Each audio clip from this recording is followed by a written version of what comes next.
everything that we fear in talking about sex and sexuality is likely placed there to constrain us.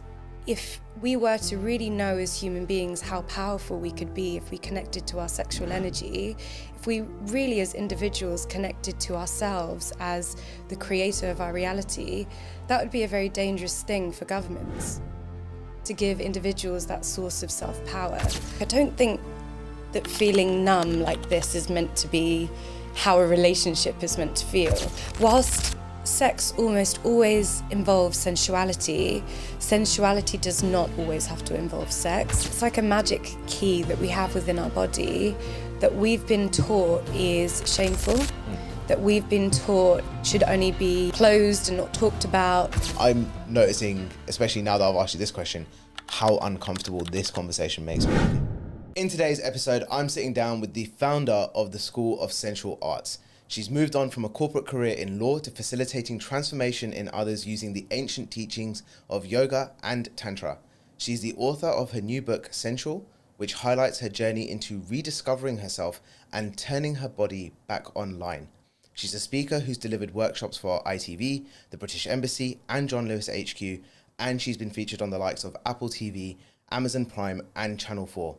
Henika Patel, thank you so much for joining me on the show. Thanks for inviting me. What an intro, wow. I think I need to borrow that from you. Yeah, listen, you take the little snippet, you can use it for whatever you need, that's fine. So listen, it's so good to have you on the show. I know that we've been trying to get a date in for a while. You've been crazy busy this year with a huge development in your own personal life on the fact that you are now married. So huge congratulations on that. Thank you. How does it feel? How does it feel to be married? Yeah, it's good. You know, we're a month and a little bit in and I think very much in our honeymoon bubble, which is where we intend to stay for a while.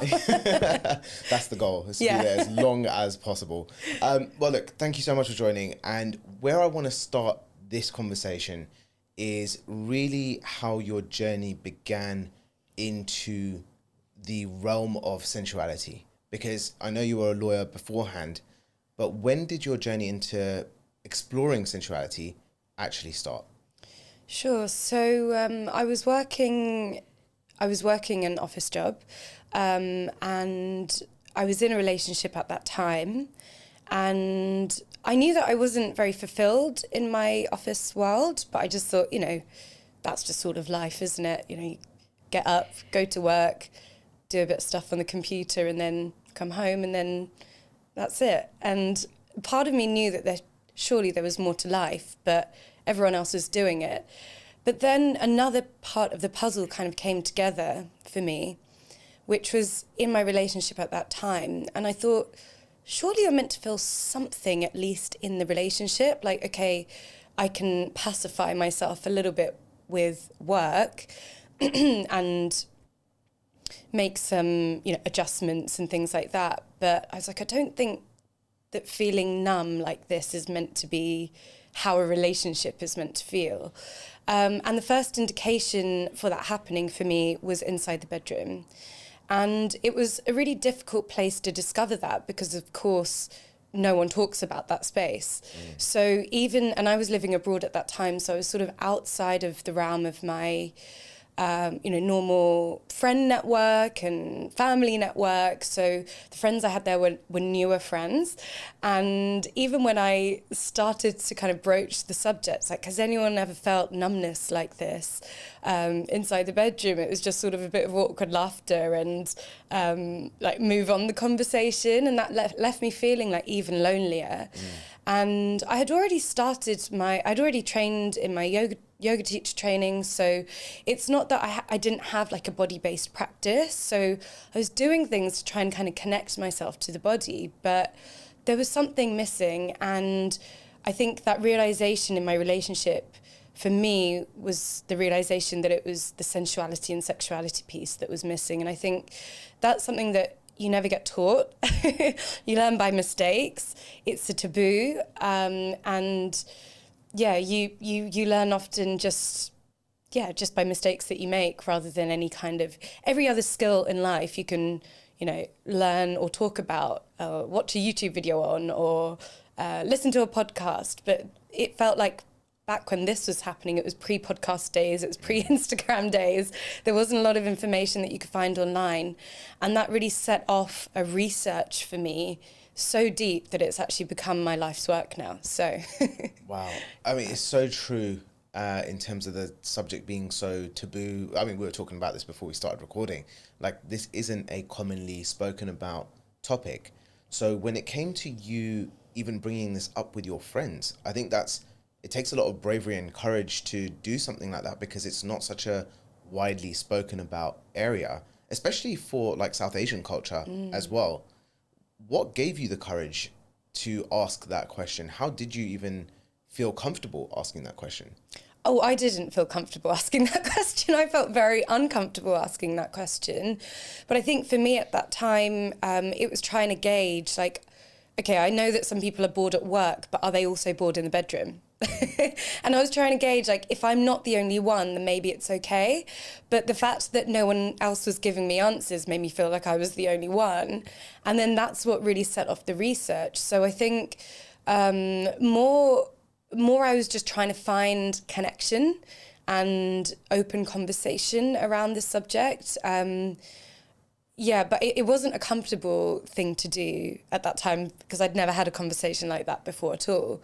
And those are kind of skills that I've had to learn along the way, and that's what I share at the School of Sensual Arts, how to have those kind of conversations. Because even within a relationship, it's a difficult conversation to have sometimes, because you're very vulnerable, like you're as naked as could be emotionally, physically. And so how do you broach those kind of conversations, which are actually a very important part of a relationship? Yeah.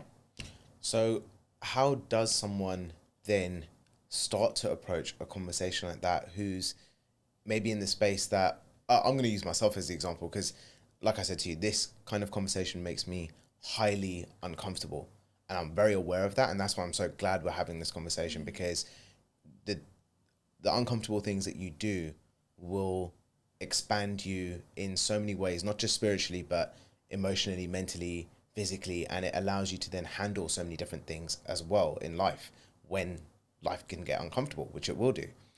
So for someone who is in that space of discomfort, who doesn't know how to approach this topic or this area of conversation, what would you say to that person who is curious about learning more? Where can they start?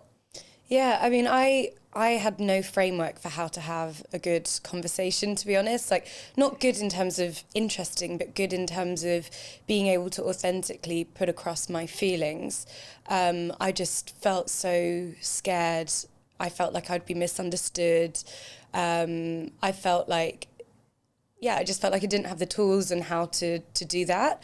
So, I came from the law world, so of course I just found a framework to have that conversation with, and it's actually been so instrumental in my own relationship and so instrumental in the work that I do with other people. So I have a few different frameworks, but one of the ones that is the first one that I discovered is called NVC, and it stands for nonviolent communication. It's by someone in the Netherlands, and this mode of communication has 4 different steps, and the premise of it is that you remove any of the violence from what you say. And I don't mean violence as in I'm going to get up and punch you. I mean, you'd be surprised at how much in our conversation, when we're trying to get our point across, is not actually about us, when it's really meant to be about ourselves. For example, let me give the example of when you say to someone that what they're doing is wrong. So I hate when you leave the cups over there. I hate when you touch me like that. Or, I mean, even hate is a very strong word. Please don't touch me like that, or whatever it is, but it's not about you, it's about what the other person is doing wrong. And I call them the defense ears. Like, when someone else hears that, their defense ears come up and you've lost the conversation. You can't get any further in connection with them. You definitely haven't got your point across with what your needs are. So that's it, that's the end. And now actually, whenever you try to broach that conversation, it's going to get more difficult because the defense ears are already on. So when you want to start a conversation that is a vulnerable conversation, when you need to try and get your needs across, you need to always keep it in the I. How does it make you feel? What does it bring up for you? And you need to be very objective in how you put that across, so that when you meet a situation with objectivity, it's not something that can be countered. For example, when I got home at 4 o'clock, I saw there was some cups on the table. That's pretty much a statement. There were cups on the table, it was 4 o'clock, it was at home. Okay, now we can move to the next part of the conversation. That made me feel, like, however it made you feel, that made me feel like I wasn't cared for, or that made me feel like I was sad. I was sad when I saw that. And like immediately when you say you're sad, that brings someone closer towards you, especially if it's someone that's close to you. Why are you sad? Like, what was it about that situation? You start to, you go through these different steps. So yeah, it's a great framework to have. And actually when I started using it, I would give my partner a copy of the framework, even though he's much better at these kind of conversations than I am. And I would actually plan what I was going to say and go into the conversation with a piece of paper. Oh, wow. That's a great way to do it, though. Well, it was very, very rigid for me. But remember, this is someone who didn't know how to have that conversation before. But the more times you use it, the more natural it becomes. And now it's something that feels a lot more flowing, and it's, I don't feel like I'm following this 4-step process. It's just more natural. So that's how I would approach it, a framework. Yeah. I mean, that's a genius way to go about it, because it basically helps you outline the steps in which to have a conversation that is already uncomfortable or unnatural, or that's triggering you maybe in a couple of ways. And then you can use that framework to take yourself through it as well as another person in a way that is collaborative almost. Because that's what it feels like. It feels like it's more of a, this is me expressing what I'm going through. And so you have the first part where you express the statement, then you express how it made you feel. What happens after that? So after you've said how it makes you feel, you don't have to do this, but it can be effective. You can sort of share why it makes you feel like that. So let's say, for example, we go back to the cup situation. It makes me feel sad because it reminds me of when I used to get home after school and it was messy and I would feel really anxious. So now there's a reason for why you feel like that. It reminds you of another situation, which most situations where you feel an emotion are usually connected to another situation, maybe from a long time ago. So now there's a depth to what you're saying that isn't just about that other person. It's not because you put the cups there. It's because there's something in me that is activated, and I'm sharing with you what it is in me that is activated. So then the next step, now you've got through that bit. So the next step is communicating your needs. So the needs, there's a list of universal human needs that they give you in this framework. And those needs are things like, things that every human needs, things like connection, things like safety, things like joy, all of these things. And so you can just use one of those words that are there. And then the final step is to make a request. And the request is something like, would you be willing to? And the key with that is to make it very specific requests, because I think say, for example, all I said was, those cups there annoy me. We assume that the other person knows what to do with those cups, or we assume, if we say, don't touch me like that the other person should know how to touch you. But the thing is, we need to teach people how to love us, how that is something that is not written in a book. That's something we actively have to do. And to teach someone how to love us, we have to be very specific with what we want. Otherwise, we get annoyed at what they don't do or what they do. But maybe we're omitting the fact that we haven't taught that person how it is that we need to be loved. So would you be willing to play with my hair for 5 minutes first?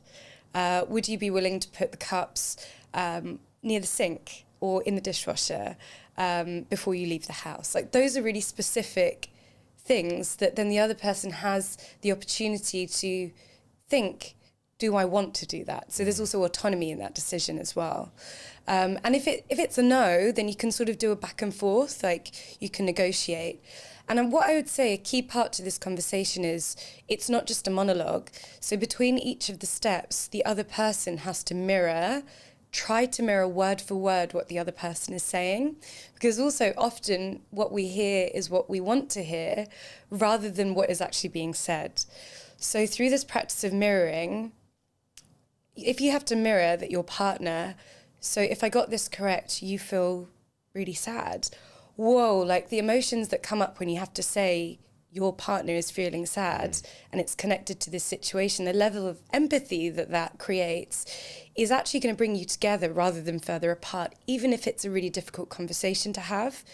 And in the mirroring, it's not really about you agreeing with what the other person is saying, it's just about letting the other person feel heard.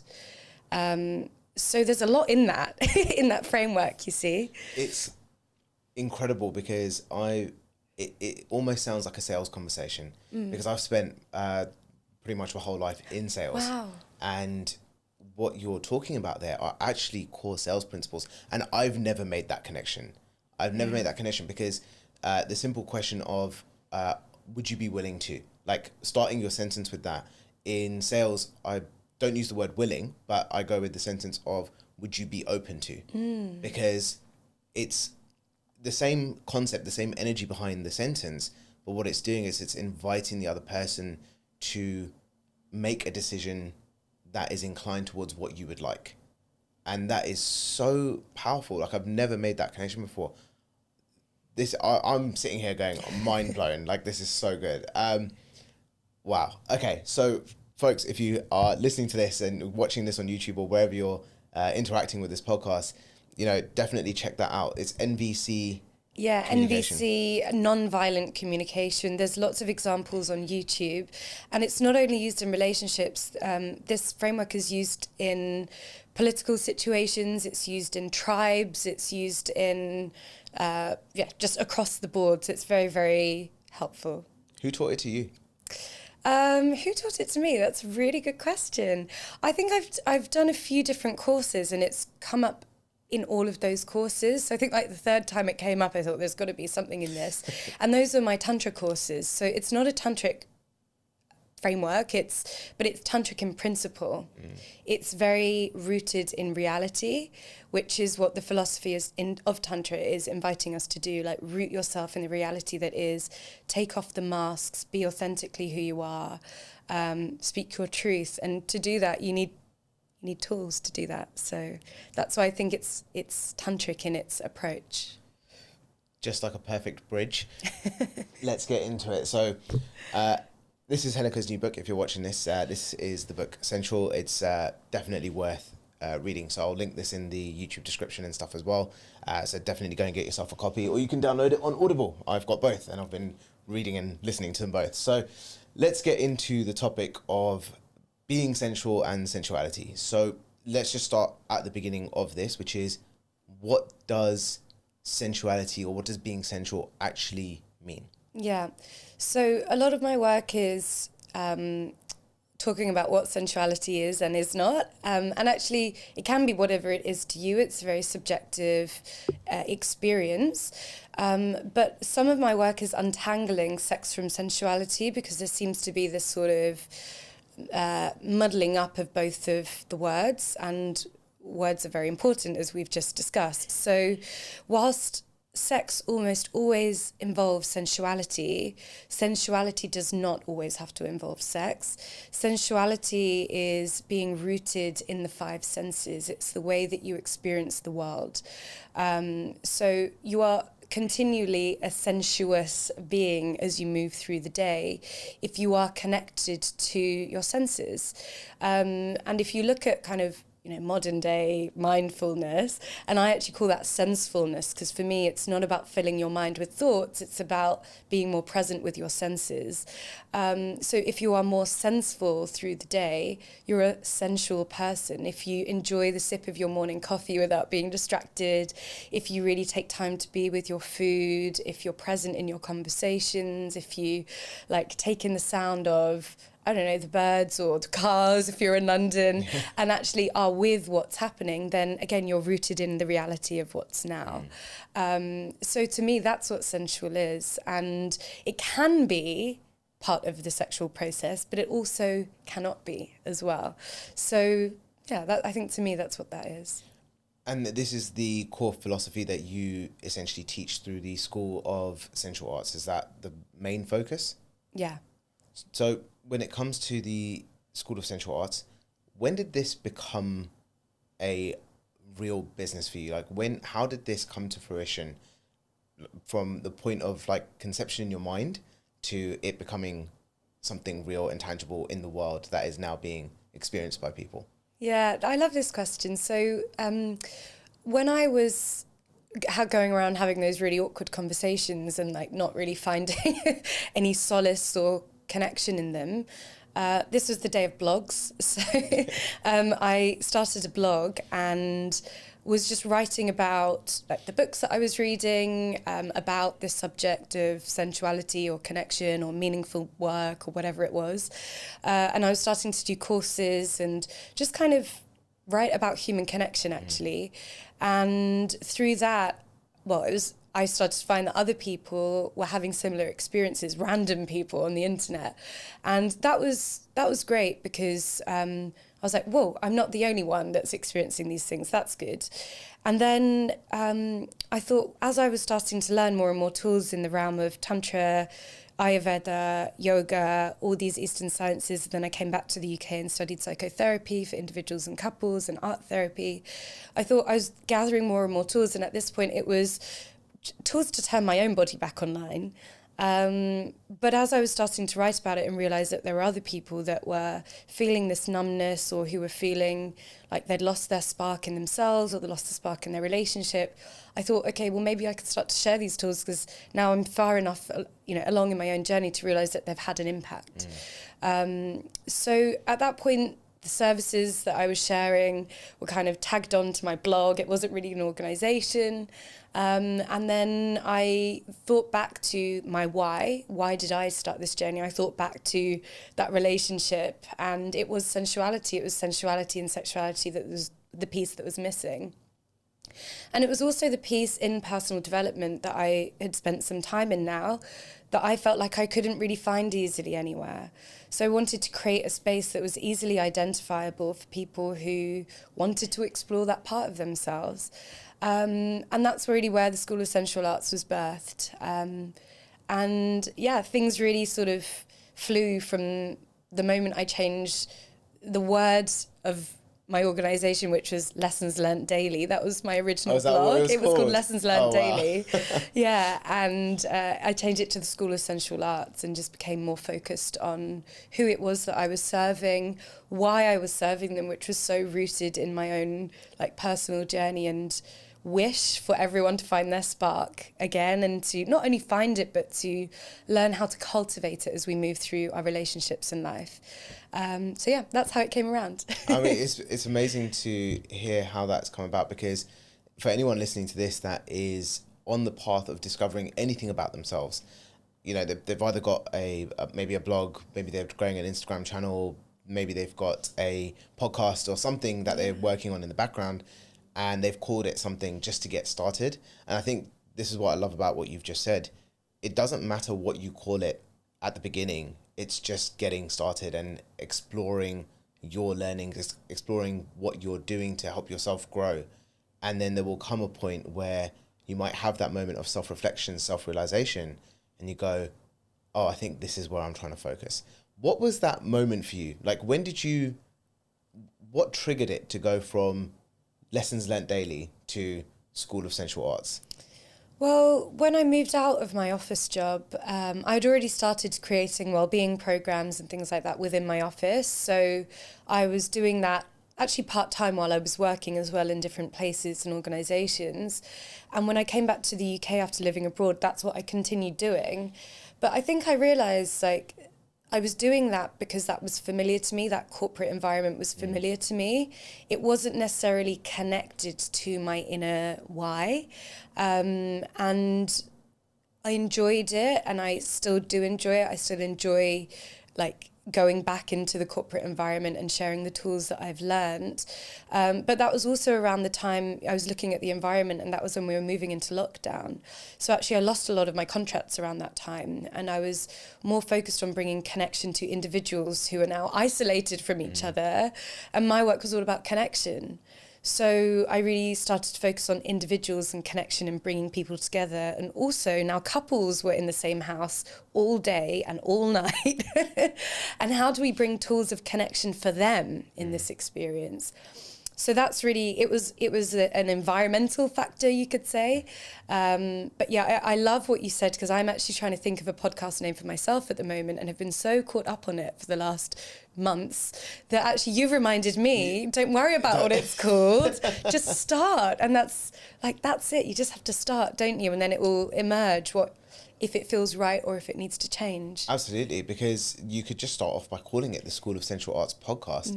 And then if it needs another name later on down the line, you can always change it. This podcast, when it started, was called, oh God, now I'm going to share this out loud. So the first ever episode I did, this podcast was called Business in a Nutshell, which I look back on and cringe so much, because Really? I'm like, what the hell was I thinking? What was I trying to do? But back then it was, why am I doing the podcast? And it was to learn from other people exactly like yourself, to see, how did you go on your journey? What did you have to go through? What was the business that you created on the back of it? And then how has that impacted your life? And hopefully someone else listening to that, I get to learn, and someone else can listen, learn, and then potentially implement something to change the trajectory of their life in a positive direction. That was the point. And then I did the first couple episodes and I was like, I hate this name. And then it changed to Insights by Depeche. And I was like, oh, okay, now I found it. I'm in. Like, this is the one. And then at the middle of last year, I think it was, I was like, no, something about it's not resonating the way I want it to. And that's where the Mindful Creator started. And it was a culmination of all the things that I'd learned, teaching in personal development, and the fact that we are constantly creating our lives. And that's basically where the name came from. So when people go, well, how did you come up with it? Well, it was 4 years in the making. Yeah. And it was through a lot of just doing the podcast anyway, and really not being happy with the name at all, but just not making that important. And I think it just resonates so much with what you've just shared about getting into the topics of sensuality and being senseful, because it's not going to be comfortable. You're not going to like doing it because it's not something that we're conditioned to do.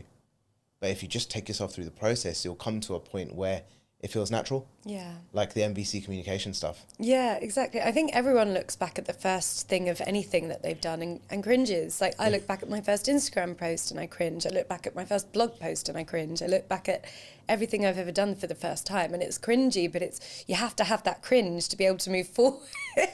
You just have to begin. And I think that's one of the really difficult things. And I say it like, I've done it once, but it doesn't mean now I'm thinking about a podcast name and I'm going through the process again. So it's like every time you try to expand, you'll probably come across that inner feeling of, oh, like, is this the right thing to do? And like, I think sometimes it's really easy to see people who might be further along in their journey and be like, they never feel like this. They must never find it difficult to take the first step. Yeah. But it is, but it's just like talking through that part in yourself. And if you do it once, if you rip off the plaster and do it once, like, you're more likely to be able to do it again, aren't you? Definitely. I mean, I remember the first podcast I ever recorded. It took me an hour and a half to get 32 minutes of content because I kept looking at my laptop that was hiding underneath the table, because that's where my questions were. I had no idea what I was doing, and I sweat through my jumper that I was wearing, and I had a suit jacket on just to make sure I hid the fact that if I was nervous and I was going to sweat, and I was like, I don't want anyone to see that. Yeah. And it's painful, it's uncomfortable, but here we are. So here we are. That's sidetracked there slightly, but it was definitely a good one. let's talk about the fact that you left a corporate career in law to follow through in the path of sensuality. Being from the South Asian culture as well, you've got a career in law which most people will look at and go, oh my God, the prestige, like this is where she's meant to be, she's doing well in life, to leaving that and then following through in something that you're truly passionate about. How was that experience for you, and how was it letting go of something that maybe society seems is more appropriate and maybe more success orientated than what you're currently going down? Yeah, but it's interesting. I think around that time when I was feeling really unfulfilled in my work, I actually started to listen to a lot of podcasts and I started to read a lot more, mostly because I was so bored in my job. But it was, it was podcasts that were with people who were doing things that they found fulfilling. And I was listening to what they were doing, feeling more and more inspired, feeling like, okay, this is another version of reality that exists in other people's lives. So why couldn't it be possible for me? And that all really, I think, helped to shape the decision to leave. But then it's like, then you have to come to the bridge of telling your parents. Yeah. And that's a big bridge. So I was really scared. I was really scared about telling them, like, all of this time, all of this investment into like university fees and like all of that, all of that stuff that our parents worked so hard to do to give us this position to be in. Actually, in my heart, I really can't do this. And it wasn't like I didn't want to do this. It was like, I physically can't do this. Like, I'm depressed, I'm numb, like I cannot live my life this way. So in that way, it wasn't a difficult decision because I felt like there is no decision to make. I cannot live like this.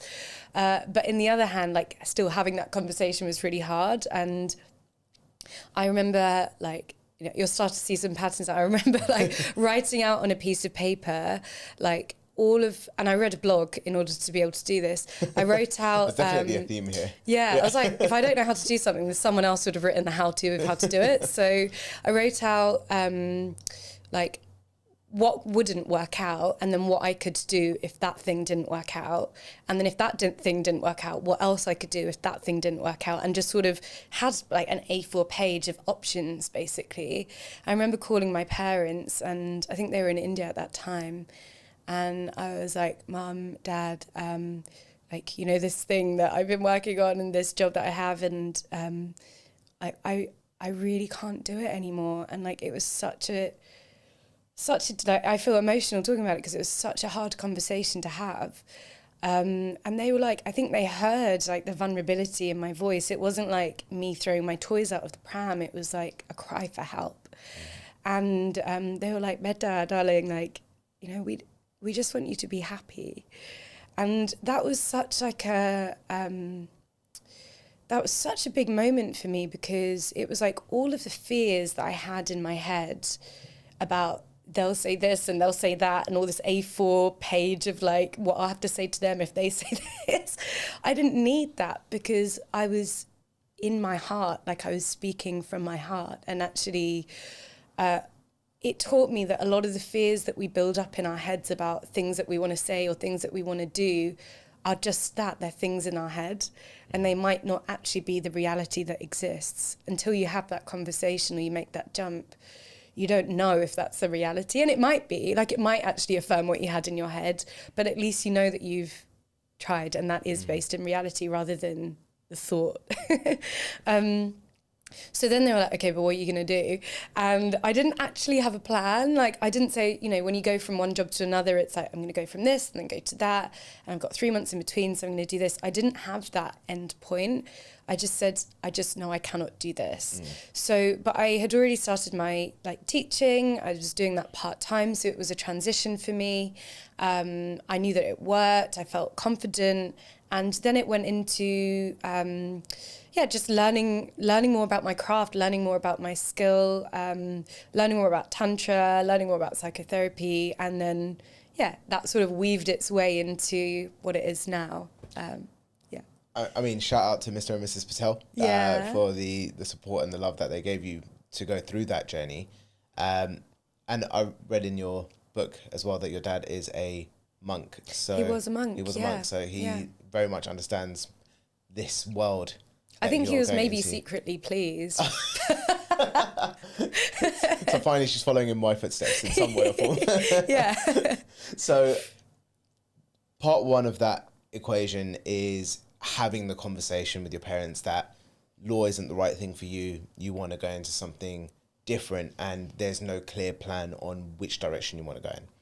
The second part of this is going into the topics of sensuality, sexuality, the stuff that's so taboo.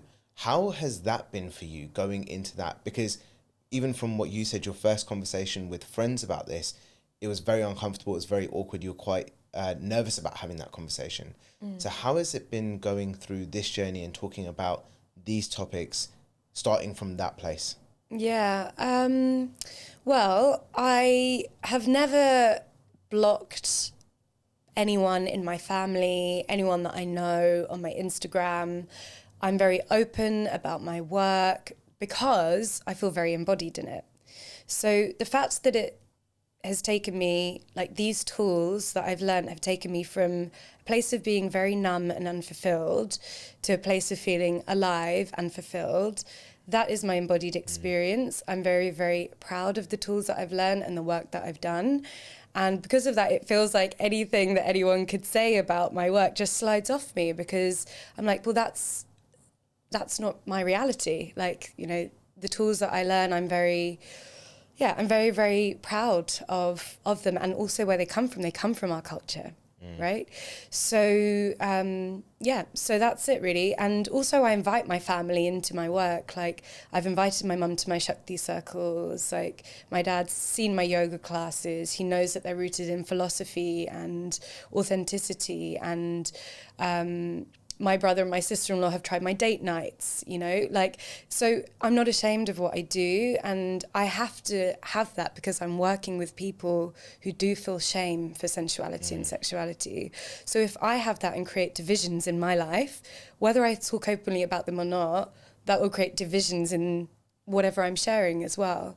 So I very much live by what I share, and I do hear sometimes coaches will say to people, like, just block people that you don't want to see doing your work, like at least it will get you out there. But you will have to get to the point where you take off the mask and be who you are. So I think my approach is just rip off the Band-Aid. I just start doing that from day one. It will become more easy if you do that, like, from the beginning. And that's it, really. It's a powerful way to go, because I think people have that voice in their head all the time that's saying, you know, this person might criticize you, or what would this person say if you put this out there, etc. And maybe not even just around the topics of something around sexuality and sensuality, but even around, even for me, around doing the podcast, the reason I didn't put out an episode for so long was because what if people see it? What are they going to say? Who are they going to think that I'm trying to be like? Yeah. And all these things go through your head, and you just go, well, this is what I want to do. And weirdly enough, all the people that I thought would say something negative about it will be the ones that come to me in person and say, oh, I heard that, by the way, I love what you're doing. I'm like, Jesus. And it goes back to that whole, like, the fear is just that it's thoughts in your head. It's not really what's happening in reality. Yeah. Talking about the little voice in your head. So in your book, you talk about how sensuality and tantra specifically can help you connect to your intuition. Let's talk a little bit about this, because intuition is, I'd say, because I've taught in this for so long as well, on how to access intuition. And I'm curious to get your take on this, because you've got intuition, which can come through as thoughts and feelings as well. And then you've got your thoughts and feelings based on your past and your conditioning, and effectively what you've taken in throughout your entire childhood and adult life that makes up how you believe the world is in a certain way. How can sensuality and tantra specifically help people connect with their intuition, and how would they know that it's their intuition? I love this question. I think I feel like this is like a question that I'm asked quite a bit from clients, actually. Like, how do I know if something is my intuition? How do I know if it's fear, for example? So I'm going to say two things. The first thing that I invite people to do is to connect to their sensations. So our intuition is our thoughts and our feelings, and our emotions, and our emotion is energy in motion, and energy in motion comes from a configuration of sensations. So that's where the sensuality piece comes in, because the more sensual you are in your body, connected to your sensations, connected to your senses, the more connected to your intuition you'll be. The second thing that I will say is another framework, which comes from the tantric and the yogic traditions. It's called the goshas. And the goshas essentially, you know those like metrica dolls where you, like the Russian dolls, you take one out of the other. So these paths, these sciences see our bodies like these dolls, where the outermost layer is the physical layer, anamaya, so composed of your food and what you eat and, like, you know, the things from your physical environment. The inner layer is your energy layer, your pranamaya kosha. So that's, your energy, like how free-flowing your energy is through the body, which is very important for the subject of sensuality, because the West will see sensuality and the arousal process through the physical. And if there's something wrong in the physical, but the East and the Eastern medicinal systems, not only Indian but also Chinese, will look at both blood and energy. So you already have two layers to think about when it comes to prime health, but also the arousal process as well. Is that like treat the symptom versus treating the cause? Yeah, a lot of the Eastern systems are about maintaining good flow of energy through the body. That's why we have yoga practices. In Indian, it's anadis, it's called rivers. It means a river that runs through your body. So it's about keeping the rivers clear in the body so that you can feel alive, you can connect to those intuitive centers. And then you have the manomaya kosha, so that's your mind layer, so that's your thoughts and your feelings. So that's connecting to and being able to just know that that's another layer within the matrix, within the matrica system, right? And then inside of that, and this is the most important bit for this question, you have the vinyaya maya. So the vinyaya maya is the witnessing mind. So it's the one that is able to watch the thoughts, see the energy or the emotions, observe the sensations, rather than be the sensation or be the emotion or be the thought. It's the part that is able to witness them. And so there's this sort of detachment, not in a way that you are detached from your body, but detached from being caught in the emotion or the feeling or the thought, and identifying yourself as that thought or that thing. And then the final layer is the Anandamaya, and that's your bliss nature. So that's what all of these practices are trying to sort of bring you back towards. And for me, intuition is being in the witnessing mind and being able to observe whether that sensation, emotion, thought is one that stems or supports the connection to my bliss nature, or if it's one that is taking me away from that bliss nature. So if it's something that's fear, it's going to be something that's sort of telling me that I shouldn't do something, or implanting a false belief, or something that's taking me away from that innermost core. But if it is something that I feel like is supporting that, then it's going to be my intuition. It's something from higher power, but not everyone uses that word, or God, or universe. So I say, like, your core nature, your bliss nature. So that belongs to you. What about when you have an intuitive feeling that you should walk away from something? Like, how would you differentiate that from fear telling you to go away from something versus your intuition maybe telling you this is the time to walk away? It's a really good question, because also our fear is built up from, like, recognizing patterns as well. But yeah, we have to discern when it's... Have you ever heard of that acronym of fear as, like, false evidence appearing as real? Yeah. So it's like trying to discern false evidence appearing as real. Again, connecting to Tantra, is it rooted in reality? Like, what is the objective situation that's happening here? And objectively, what would be the right decision to make within this? But it's very, very hard when we're in the fear. Like, that's where the being able to witness the fear is very, very important to do. And what what Tantra would say is go into that feeling, like really feel it. If you're going to feel it, like do it, because unless you feel it, it's going to grow bigger and bigger and bigger and bigger and expand. And actually by feeling something, we can allow something to weaken actually within ourselves. So yeah, that's my sort of answer, I suppose, to that. I mean, what would you say to that if you're asked this question? It's number one, it comes down to self-awareness and what you call like being in the fear and experiencing it. It's recognizing what is that fear making you want to do.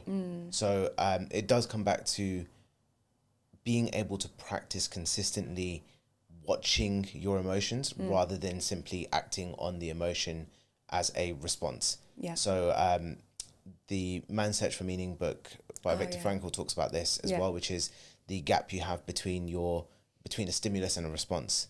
So between a thought and your action, what our goals are as individuals and human beings is to increase that gap as much as possible with awareness and stillness, essentially, so that we would get the stimulus that makes us feel fear in some way or form. And it could be something as simple as like, you know, you're going for a job interview and now you're absolutely crapping yourself because you go, oh my God, what's going to happen? And all these thoughts start rushing through your head. Should I rearrange the job interview? Should I choose a different time? Should I just not go? Should I just make it sound like I didn't even want the job in the first place? So all these things happen. And the more you practice watching the fear, the longer you're going to be able to build a time gap for yourself to taking an action. And in that gap, you then create choice for yourself. Because up until that point, if you don't have that gap, you almost feel like you don't have a choice. So you feel fear and then you go, well, this is the only option. And you find an exit route in some way. If you extend that gap in between the fear and the action you were going to take, you now create enough space to create choice. And then in that choice, you can now choose something else. And this is where you start to realize, God, I haven't spoken about this on a podcast in a very long time. So you start to realize that actually you are in control of your reality. It's not just this is my only option scenario.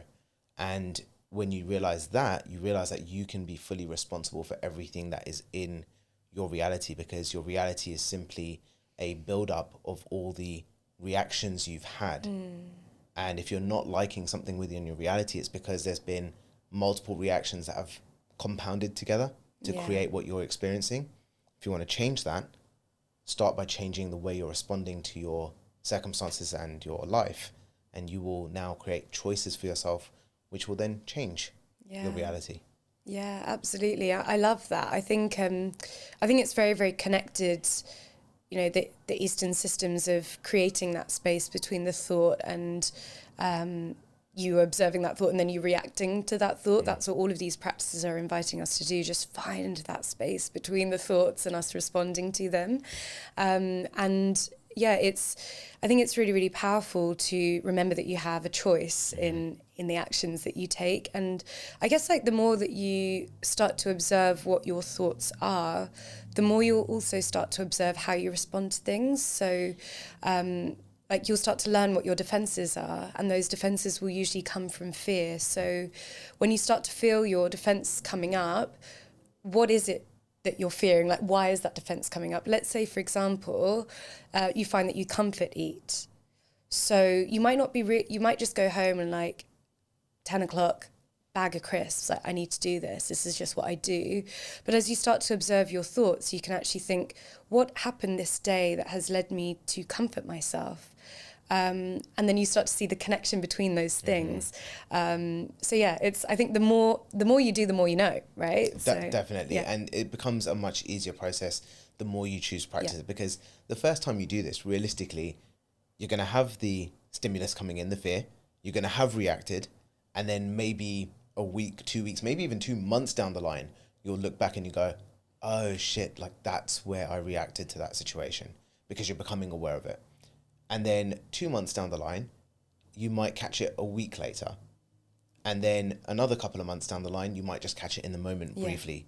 And you might still take the action based on fear. Yeah. And there's nothing wrong with that. But the time frame in which you're becoming aware of your stimulus and the way you're responding almost automatically and unconsciously starts to shorten.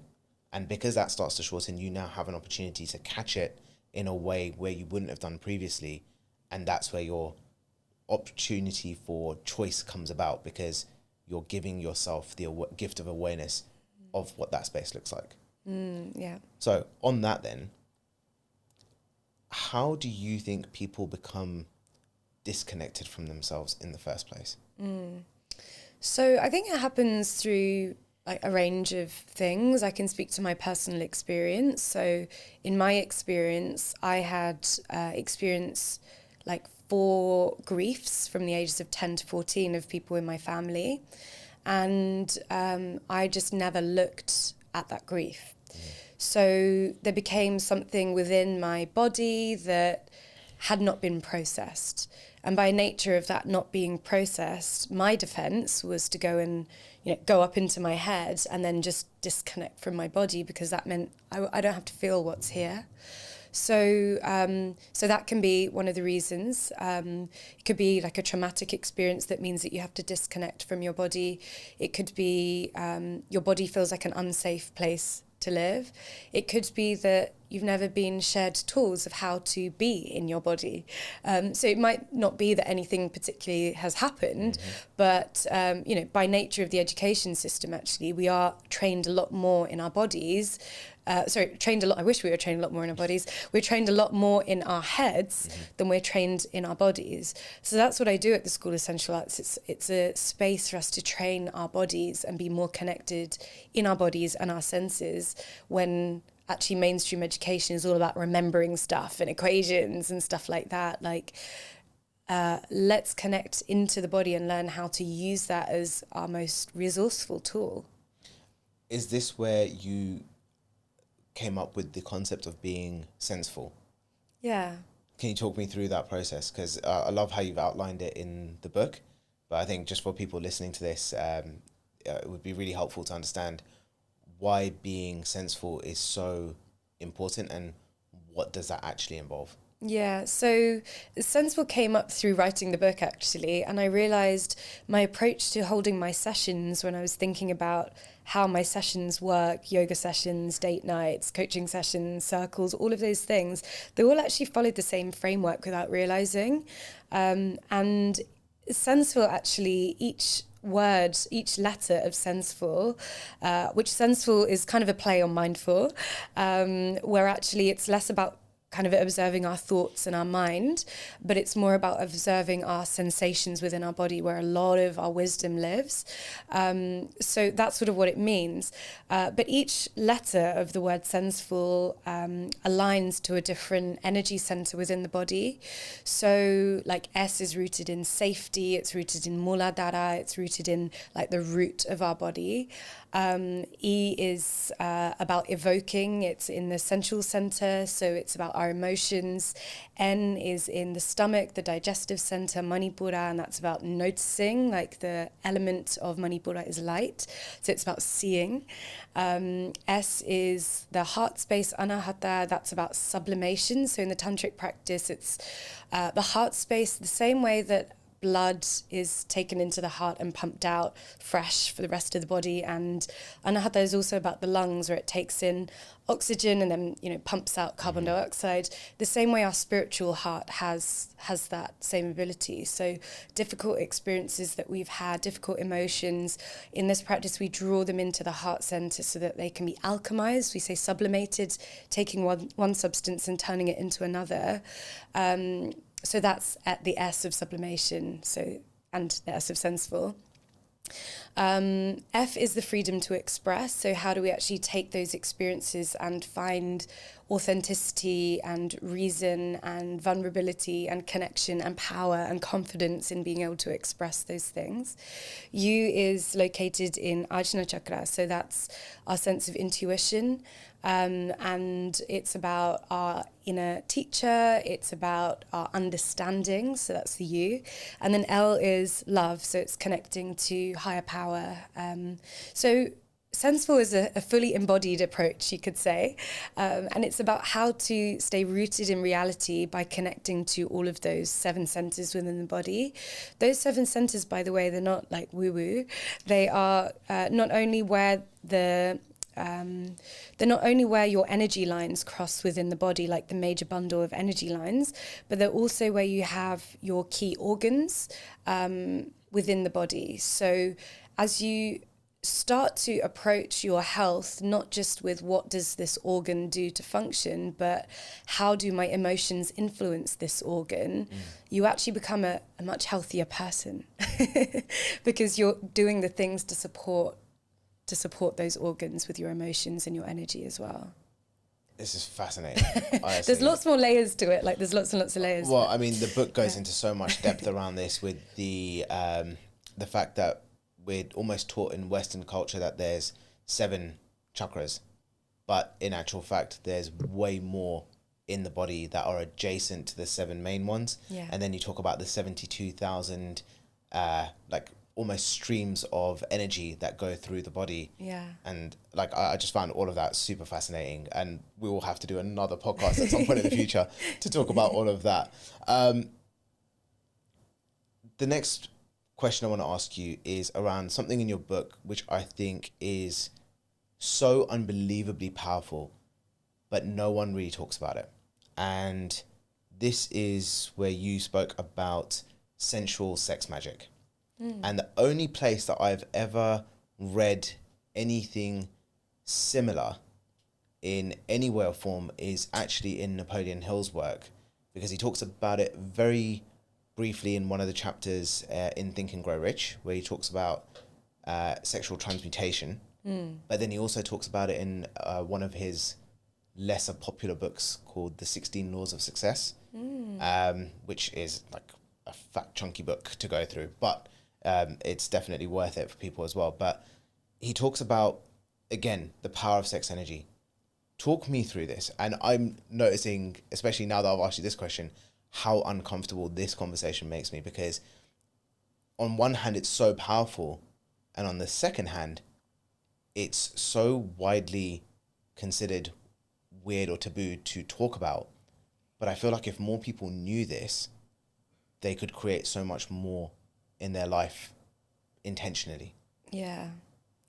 I love this question because it's like a magic key that we have within our body that we've been taught is shameful, that we've been taught should only be like, closed and not talked about.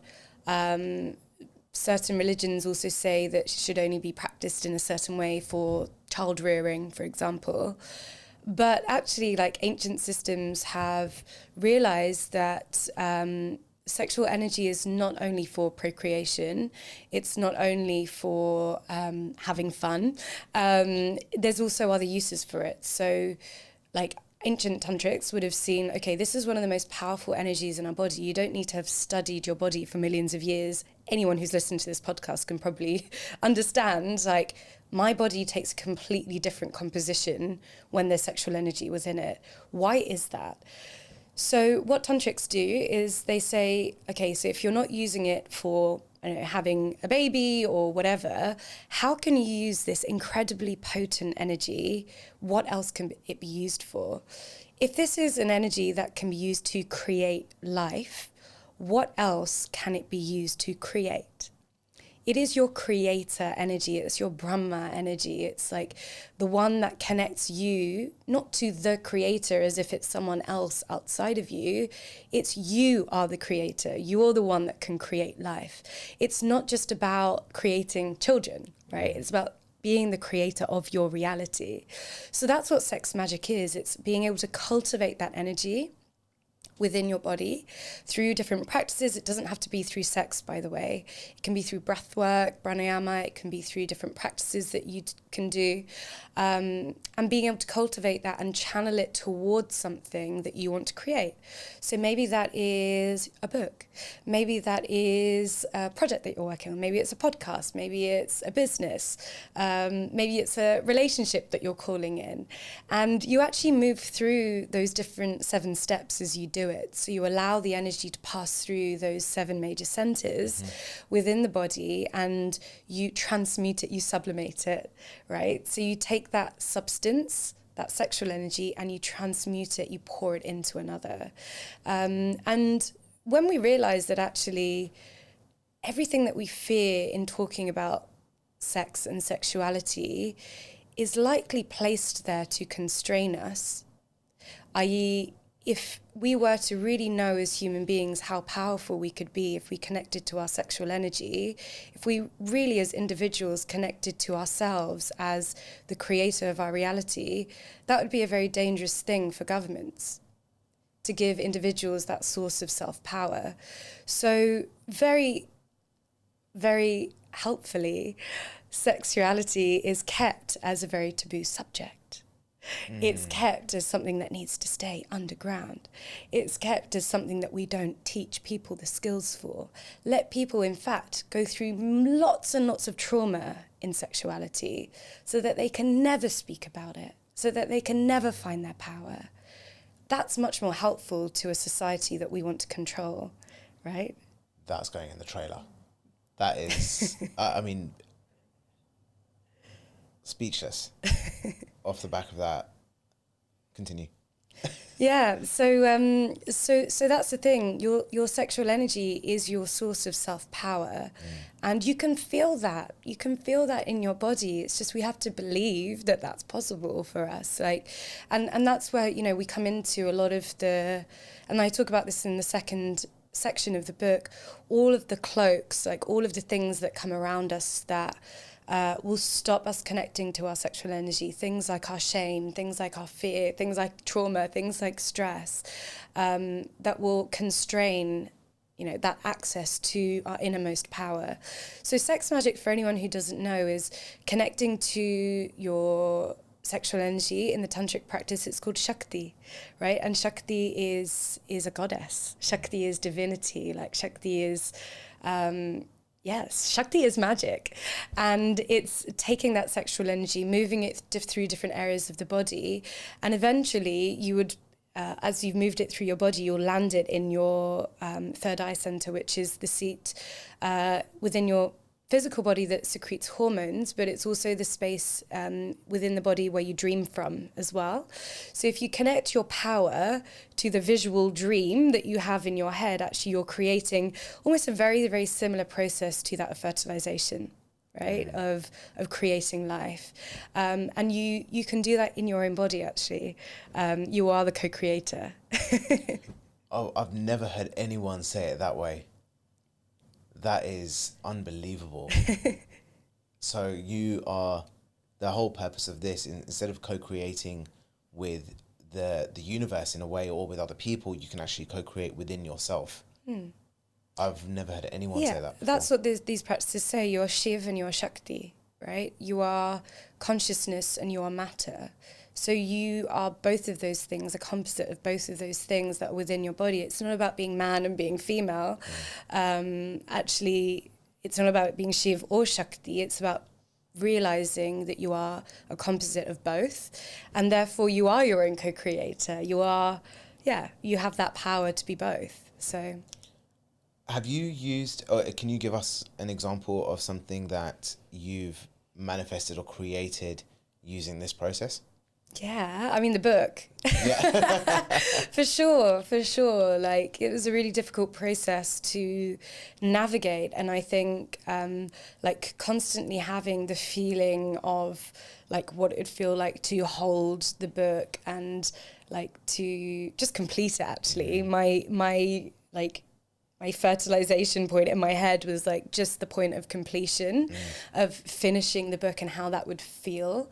And then like that's where the Shakti comes in. It's like, okay, what do I need to get to that point? And it's, I mean, obviously the book is here on the table, so so it's here, but you know, I use it all the time. I use it for like projects that I'm birthing at the moment, and I keep that in my mind so I can direct my energy towards those things. And by the way, it's, you know, another thing that I offer is tantric bodywork. And in tantric bodywork, it's kind of like a massage, but it is bodywork. So it's sort of a process called emotional detox. So you evoke Shakti within the body that lives around like the lower area, like the hips and the lower back. And you can actually see the energy running through the body. It runs in waves. Once the energy runs in waves through the body, it will find the places within the body that are blocked or stuck. And once those places are released, that energy, those nadis, the rivers, will be able to flow the energy into the higher centers. A lot of like the yogic practice will focus on the higher centers bring everything into the higher centers. And actually, even a lot of yogis are disconnected from their lower chakras because there's so much about ascension and like moving up and higher power, and not enough about like the lower centers, not lower as in they're lower in hierarchy, but actually how much wisdom and how much power we have within our lower part of our body, our sex center, our genitals, our pelvic floor. Like, this is your creation center. So why are we like also focused on our heads? So much magic, so much power lives in the rest of our body. I guess it even comes back to, now that you're saying this, it's making me realize and just become aware of, if everything is moving upwards, then what are you doing with the foundation of yourself? Because if you build something on a rocky or unstable foundation, eventually it will crumble in some way, or it's not sustainable to maintain that. So yeah, I absolutely love that. There is something that you mentioned as part of the process at the very end, which is to then write down any downloads that you get at the end of this process. What does that mean, and how can someone be aware of what a download is? Yeah. So this is where, because you're opening up your physical body, your energetic body, your emotional body, this is where you start to see yourself like as a channel. So you're not just this blob that like walks around the world that's disconnected. Actually, like above you there is a sky, and beneath you there are many, many layers of earth. So you're this like channel in between, taking something that is unmanifest. So you, in this practice, that's Shiva, something that's unmanifest, moving it through your body and creating something that is manifest, that is Shakti. You could see that through the process of childbirth, right? That's taking something that doesn't exist and then allowing it to exist through your body. Even the way that that moves through your body is down, right? So we are all that. We all have that capacity to do that. So the process of writing it down is like the first step of taking something from the unmanifest into the manifest. Now it exists on paper. Right? I love that you said that, because I say to everyone, like, the first step to creation is writing something down, because you've taken something that was untangible and made it tangible. You've made it real in reality. Yeah, exactly. Gosh, okay. Okay, this has been amazing. And normally I go into people's social media at this stage to share posts that they've created that I want to get their in-person take on. But there was just so much in the book that I've taken 3 parts of the book that I really liked, which I want to get your take on here. Okay, so I'll read it out to you. I just want to get your response to it. So the first one is, many of us have to create masks to wear in the world for our friends, family, work, culture, and society. Under these masks is shame, which becomes a heavy cloak that represses our senses, sensations, and sensuality, and takes a lot of energy to uphold. To be anyone other than who we truly are becomes exhausting. How does someone even begin to take off their masks? That's a really, really good question. So I think it's, there's this quote that's like, maybe you're not tired, maybe you're not doing enough of what makes you alive. So like starting to connect to the things that make you feel alive, like maybe for you it's going out into nature, or maybe it's dancing, or whatever it is. I feel like the more that we can connect to those things that make us alive, the easier it is to transplant that feeling of aliveness into other areas of our lives as well. So I would say, like, cultivate aliveness, cultivate the things that make you feel you. right? Because the places where you feel like you are the things that you need to practice in order to be able to feel more like you in other situations, and to be able to take off those masks. And, you know, with taking off masks, I wouldn't say that that is like a snap the Band-Aid off approach, because actually what you have to do is create safety within your physical body in order to do that. Taking off your mask, and like I talk about this in the book, shame is there because it is a system within our body, just like all of our other systems and emotions within our body, that has been created from the time where if we were to do something that was outside of the norms of our tribe, we would be left outside of the cave, or we wouldn't be shared food with. So it's actually a very, very natural and real like response to have that feels like life and death sometimes, right? So we need to establish also safety within the body to realize that if I was to express this thing or be myself, I'm not going to be left outside of the cave. I'm not going to be deprived the food. I'm not going to be any of those things. Like, I'm okay. And like also cultivating that sense of safety, which practices like yoga can be really, really good to do as well for that. Regulating your nervous system. Awesome. Second one is around trauma. So this one was, our bodies hold countless wordless stories with history written down our spines and experiences carried through our cells. What is the first step to help to release some of this trauma and to maybe rewrite what's held in our bodies and in our cells? Yeah, so much of what we do know is there because it's conscious, and so much of what we don't know is actually in the unconscious. So, you know, when we work with our trauma, we don't always know which parts might be processing. There may be parts that we never get to experience consciously that actually we're processing. And I would say, like, therapy is amazing, and I really, invite a mix of both of these things. I would say speak the experience, but also feel the experience. So body-based practices, like that's what the School of Sensual Arts is all about. Get in your body, shake your body, move your body, allow the natural intelligence of your body to process the experience, because that's why trauma gets stuck in the body, because it isn't processed. So if you start to create a practice, like a tantra yoga practice is especially good for processing and allowing unfinished stories that are within the body to close, then that's good. And also speaking through that experience can be good as well. But the thing about the body is that it will also speak to the things that are unconscious as well. So good to have both. I love that, because it goes to the philosophy that everything's connected. So spiritually, mentally, physically, emotionally, they're all connected in some way. And this is probably why so many guys will have it in their posts where they go, gym is therapy.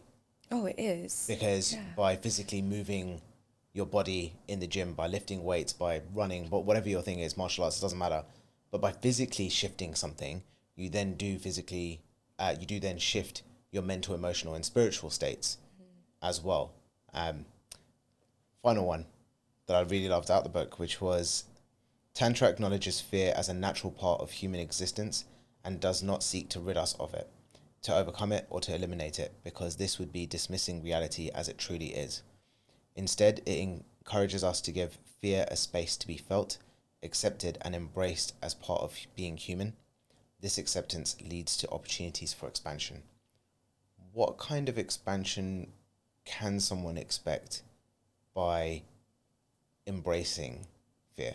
I feel like this is a really nice link to an earlier part of our conversation where we were talking about the first time you do anything, you will likely feel fear. And it's very easy to see other people doing things and think that they don't feel fear. But actually, if you go in to feel fear and realize that you can experience or do something after feeling it, it expands what you can do the next time. So you feel a bit of fear, you do something, maybe that's like writing a social media post. Now, the next time you feel fear, maybe you can do it by speaking to the camera. And maybe the next time you feel fear, you feel like, okay, well, maybe this time I can expand and I could do a YouTube video. And then next time you feel fear, you're like, okay, well, but I felt that before, but now maybe I could do a podcast, you know? And so each time you feel fear, your capacity to hold that fear within your body, this is a container, right? So we're expanding the container that can contain and hold the fear. Very, very tantric in its approach. Again, Shiva consciousness is about being a container, and Shakti is about being or feeling the emotion. So the more Shakti that you can experience in your body, the more emotion that you can experience within your body, the more you can expand that container, the more you can expand that consciousness that can hold the emotion within it. It's really interesting the way that you phrase that, because it's more about our ability to consistently increase our threshold of what we can deal with, rather than trying to park it aside or eliminate it from within us. Because if you eliminate it from within you, or if you try and get rid of it, you're not actually expanding your ability to deal with it. Yeah. It's like going into the gym and going, okay, I want to lift 100 kg.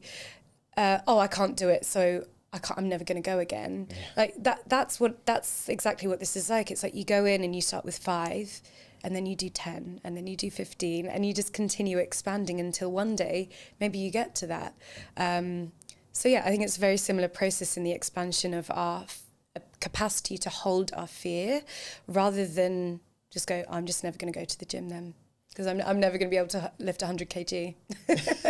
Right. Which would be most people's ideal, I think. So.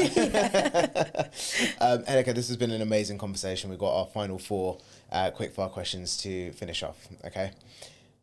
Number 1, what's the one skill that you think is essential for someone to succeed in today's world?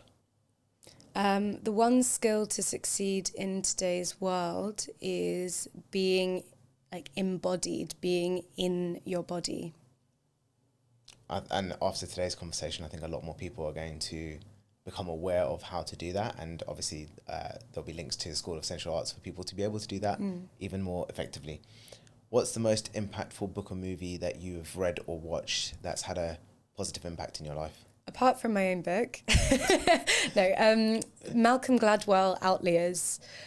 This book was the final straw that let me leave my corporate job and move into what I do now, because it talks about 3 things that meaningful work should have. What are the 3 things?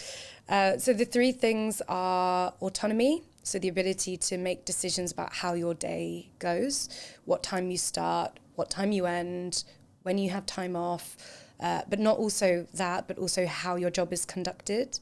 The second thing is complexity. So complexity is like if, for example, like if I invest in this piece of technology, then it's going to make my job easier. Or like for me, it's tantra philosophy. So like the more I learn about it, the more I want to learn about it. Like it has to have that intellectual like complexity to it. And the third thing is that effort equals reward. So the more work I put in, the more reward I get. And I realized I had none of those things in my previous job.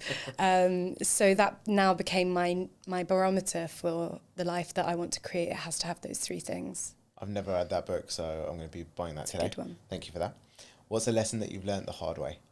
A lesson that I've learned the hard way is... Oh, this is a really good question.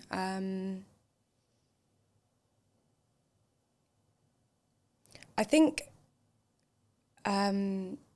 maybe keeping myself small for longer than I should have, in terms of like riding out the corporate stuff for as long as I should have. Like those are really painful years actually.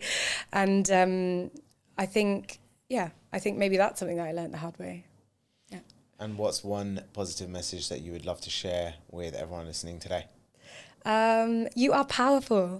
I write this whenever I sign a book. I just say, like, remember you are Shakti, remember your power. So, and that's something that someone else said to me when I was feeling very weak, and it really changed everything. So yeah, remember you're powerful. One hell of a conversation. Henika Patel, thank you so much. Thank you.